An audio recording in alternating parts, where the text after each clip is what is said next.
Muy bien, jovencitos. Hoy día vamos a estudiar el título Inglaterra y Francia en el siglo XVI. Reitero que cuando te dan números romanos, resta siempre 1. 16 menos 1, 15. Le agrega siempre ceros. Siglo XVI va del año 1500 a 1599. Profe, que no sea el 1600, no, porque si me dice de 1500 a 1600 vas a contar 101 años, ¿correcto? Así que de 1500 a 1599. Y durante ese siglo, y ya lo hemos visto la clase pasada, España se había convertido en el reino más poderoso de Europa y del mundo. ¿Por qué?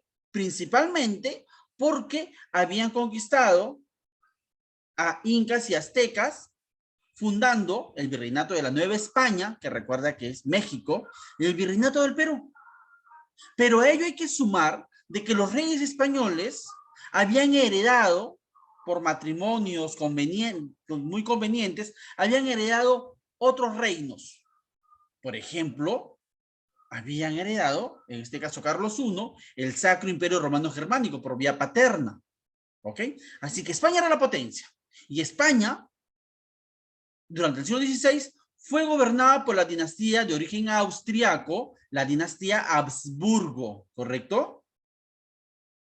Pero habían dos reinos que lo vamos a estudiar el día de hoy en ese siglo, que fueron justamente Inglaterra y Francia. ¿Ya? Vamos a ver qué reyes gobernaron en este siglo, en estos dos reinos, y algunos aspectos importantes de estos reyes. Pero para empezar, en Inglaterra gobernaba la dinastía Tudor durante el siglo XVI. Y en Francia sí hubo un cambio de dinastía. Hacia el final del siglo XVI hubo un cambio dinástico, porque durante gran parte del siglo XVI gobernó la dinastía Valois,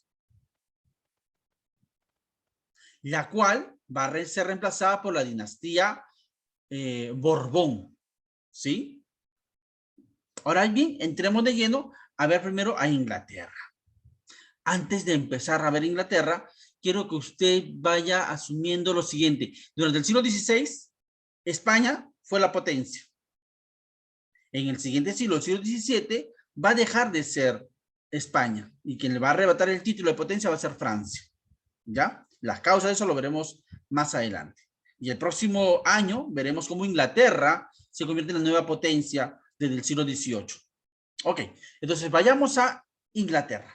En Inglaterra, como te digo, gobernaba la dinastía Tudor, la cual se inicia con el rey Enrique VII, el cual tenía conflictos con la nobleza. Como era muy común por aquellos años, los reyes querían imponer su autoridad sobre los nobles que querían cierta autonomía, libertad, como que el rey les costaba asumir que el rey era el todopoderoso. Así que ese es tal vez el principal conflicto interno que tuvo Enrique VII, ¿sí? El que inició esa dinastía, la dinastía Tudor.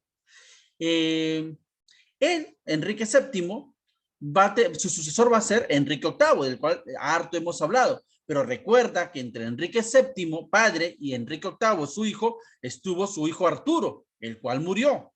¿Ok? Recuerda que Arturo se había casado con Catalina de Aragón, la que luego se va a convertir en la esposa de Enrique VIII. O sea, Catalina de Aragón se casó con dos hermanos, aunque no se consumó el matrimonio con Arturo, es decir, no mantuvo relaciones con Arturo. ¿Ok? Después del matrimonio, él muere. Ahora, Enrique VIII es definitivamente el rey más importante de la dinastía Tudor, ¿ya? Hijo de Enrique VII. Él, ya sabes, casado con Catalina de Aragón, pero se va a divorciar para casarse con Ana Bolena, su segunda de 6 esposas, pero para lograr esta separación, tuvo que separar a todo su reino de la religión católica ante la oposición del Papa Clemente VII, ¿te acuerdas? Y entonces él, el rey, con un simple documento que se le conoce como el Acta de Supremacía, va a fundar la religión anglicana, el anglicanismo, ¿correcto? Ahora, Enrique VIII, finalmente, como te dije, va a tener 6 esposas, ¿no? Buscando tal vez el varón. Y la tercera, Juana Seymour, va a ser la que le va a dar el añorado varón, pero luego él se va a divorciar una tras otra hasta que finalmente él, con 6 esposas, una tras otra obviamente, va a fallecer. Cuando él muere, quien lo va a reemplazar muy poco tiempo va a ser el hijo que tuvo con Juana Seymour, que se tituló o se fue, gobernó con el título de Eduardo VI. Eduardo VI, ¿ok?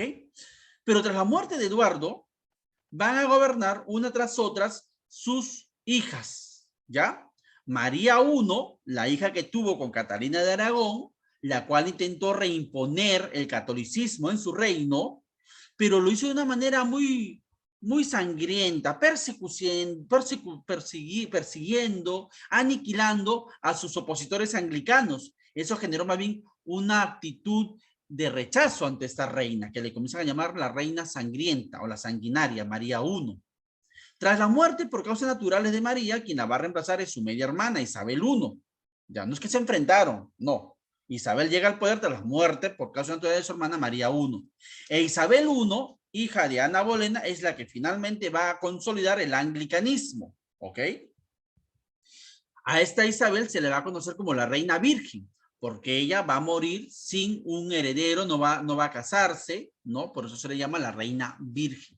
Pero al morir ella, sin descendencia, a inicio del siglo siguiente, es decir, en el siglo XVII, ¿qué va a ocurrir? Pues se va a extinguir su dinastía, la dinastía Tudor, ya tras la muerte de Isabel I, entonces se extingue la dinastía Tudor.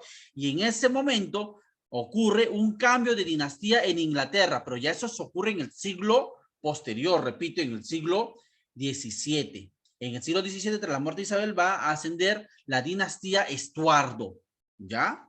Que de origen escocés. De esta dinastía vamos a hablar mucho en las próximas semanas, los Estuardo, ¿ok? Eso con respecto a Inglaterra. Ah, y un aspecto también que me estaba olvidando durante el reinado de la reina virgen Isabel, es de que ella va a promover, va a favorecer la colonización de Norteamérica. Ya en aquellos años, América había sido descubierta, ya se habían fundado virreinatos de España como el de México y el de Perú, pero hacia el norte de América, lo que vendría a ser las costas de Estados Unidos y de Canadá, como que estaban despobladas. Entonces ella, durante su reinado, en sus últimos años, va a promover que se vayan fundando o estableciendo ingleses allá, sobre todo ingleses que no se sentían a gusto con Inglaterra porque rechazaban la religión que era el anglicanismo. De ello vamos a hablar muchísimo el próximo año y también este año más adelante. Se les llamaban los puritanos. Los puritanos eran ingleses que eran marginados de Inglaterra, así que ellos van poco a poco y ayudados por la reina a venir a Norteamérica, lo que hoy vinieran a ser las costas de Estados Unidos, las costas atlánticas de Estados Unidos. Y es así como en 1607, cuando ya había muerto la reina Isabel, se va a fundar la primera de las famosas 13 colonias inglesas en Norteamérica. En honor a la reina virgen, esta primera colonia se llamó Virginia, ¿ya? Virginia más 12 colonias, sumaron 13, con el tiempo, y eso veremos el próximo año, van a independizarse de Inglaterra y van a fundar un nuevo país que hoy es el más importante del mundo. Sí, los Estados Unidos, ¿ok? Entonces, esto importante también ocurrió en el reinado de Isabel I. Ah, y también, como hemos visto en el video, en el gobierno de Isabel se produjo el intento español de invadir las Islas Británicas. ¿Ya? Felipe II, recordarás, había intentado conquistar las Islas Británicas, más aún cuando María Isabel I, había mandado ejecutar a María Estuardo, que no es la misma de María I, la media hermana. María Estuardo gobernaba en Escocia. Recuerda que Escocia, Gales e Inglaterra forman la isla de la Gran Bretaña, ¿ok? Y más Irlanda del Norte forman el Reino Unido. Ahora, María Estuardo era prima de Felipe II, el cual, recordarás en el video, incluso antes le había pedido matrimonio a Isabel, pero ella lo rechazó. Más los ataques que corsarios ingleses hacían aquí en América, va creando todo este ambiente de guerra hasta que Felipe II va a tratar de invadir a las Islas Británicas con su famosa y hasta allí invencible armada, invencible. Pero por causas de los naturales, las corrientes marinas perjudicaron a la flota española, la incapacidad o poca experiencia de algunos almirantes españoles finalmente va a generar el fracaso de la llamada Armada Invencible. Y los ingleses se salvan de esta invasión e Isabel se mantiene en el poder hasta su muerte. ¿correcto? Eso con respecto a los ingleses. Pasemos ahora a Francia. En Francia, como te decía, gobernaba la dinastía Valois, ¿ya? Podemos mencionar que en el siglo XVI gobernaba Francisco I, del cual ya hemos hablado también mucho, el famoso mecenas, el gran mecenas francés, el que construyó la escuela de Fontainebleau, ¿te acuerdas? Ese es Francisco I. Francisco I también podríamos hablar de que él fue el gran rival de Carlos I, el rey de España, del cual ya hemos hablado, el nieto de los reyes católicos, ¿no? Ambos se enfrentaron, pero no hubo un claro vencedor, ¿sí? Repito, Carlos I y Francisco I, los grandes rivales en su momento, se enfrentaron por las posiciones del norte de Italia, ¿te acordarás? Eso ya lo hemos visto la semana pasada, ¿no? El hijo de Francisco I, ya sabes que se llamó Enrique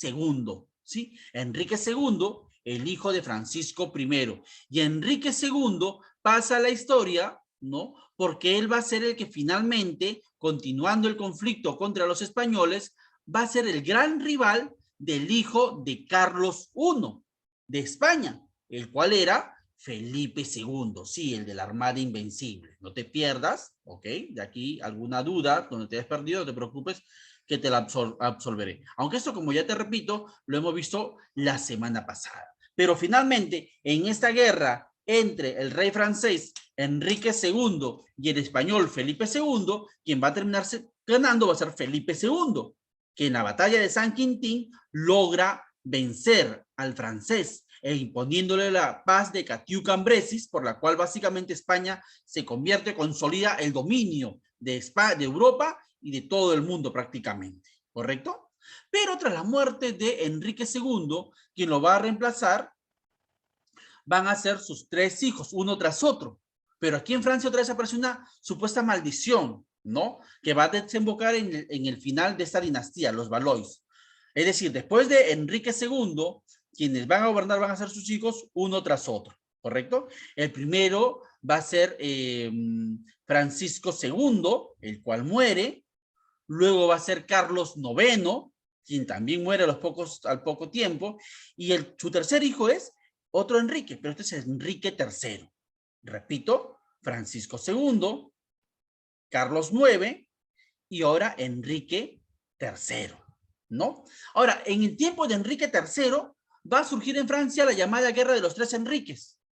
Antes de que muera Enrique III, comienza a haber disputas surgen dos nuevos Enríquez, que por coincidencia se llamaban Enríquez y eran franceses. Uno era Enrique de Guisa y el otro era Enrique de Navarra.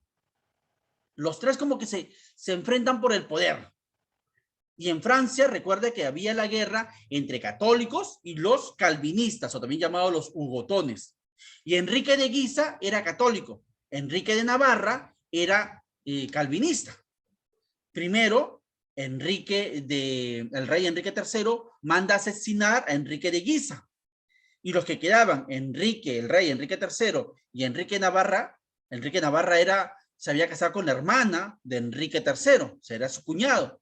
Finalmente, Enrique III, el rey, muere y quien lo va a reemplazar va a ser Enrique de Navarra, quien va a asumir el trono con el título de Enrique IV. ¿Sí? Enrique IV.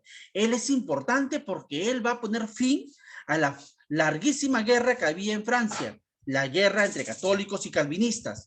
Él va a establecer el edicto de Nantes y él va a ser el primer rey de la dinastía Borbón en Francia. ¿Ok? Es decir, que con Enrique III acaba la dinastía de los Valois y cuando asciende Enrique de Navarra, que se va a llamar Enrique IV, se inicia la dinastía Borbón en España, que luego también va a gobernar en Francia, como lo veremos después. Digo, el primer rey francés y luego también esa dinastía va a ser una dinastía que va a gobernar en España. Y eso lo veremos la próxima semana. Y algo célebre también de Enrique IV es que él, en su coronación, va a decir: París bien vale una misa, porque él se bautizó católico, porque para que la guerra no continúe entre católicos y calvinistas, él que era calvinista se va a proclamar, se va a bautizar católico, ¿ya? Pero para no generar que los calvinistas lo vean como un traidor, les va a dar ciertos derechos a los calvinistas, va a establecer la paz entre católicos y calvinistas. a través del edicto de Nantes, y esto va a ser la base para que en Francia comience en el siglo siguiente un periodo de paz que lo va a llevar poco a poco a convertirse en la potencia mundial desplazando a los españoles. ¿Ok, muchachos? Más nada.